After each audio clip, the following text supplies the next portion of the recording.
Hey, this is Garrett over at Conquest Classic Cars, just doing a quick walk around and startup on our 68 Jeep Commando. So this one is a consignment. I got it from a gentleman who actually has a large Jeep collection. I've sold probably 10 or 15 of these Commandos here in the last couple years for him. But he used this one in his little hunting rig. You can see that he's got a tow bar that is included with it if you'd like. And there is a aftermarket winch here installed, and it does work as well. But actually a pretty solid little truck. Most of these have rot in the rockers and the inner rockers, and this one's actually pretty darn dry. Up underneath here. Now there is a hole there and a hole there that was patched with a panel right over the top. But as you can see there, these inner rockers are solid on that side. We'll come back and look at some other stuff. Paint job is so-so. I can see a little unevenness in the paint, but it's not bad, especially just for a driver.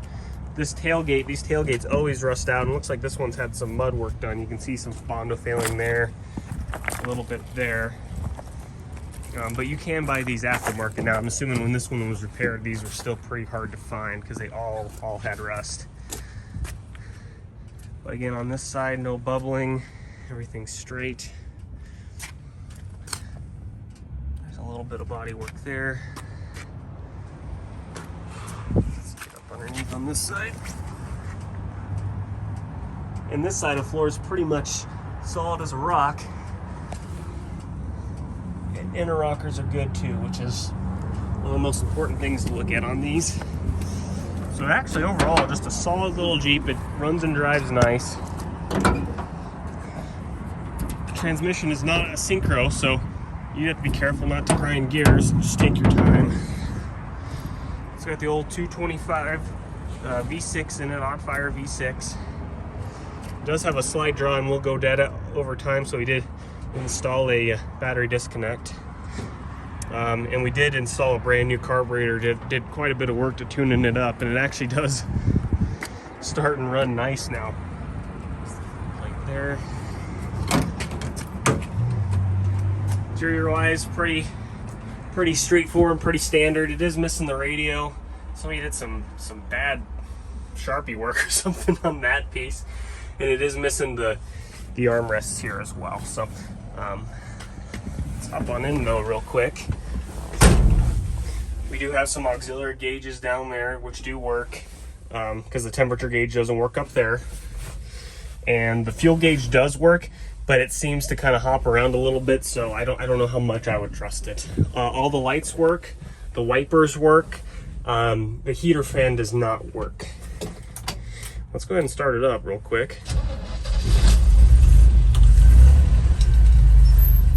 Put it in neutral there.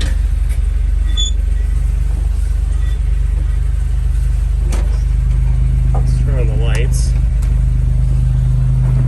Turn signals work as well. The indicators on the dash work.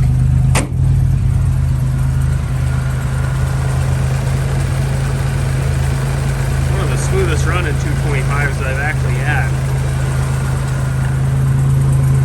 Tires still have plenty of tread on them. I'm sure they're probably a little older, but I don't see much weather checking, anything like that on them.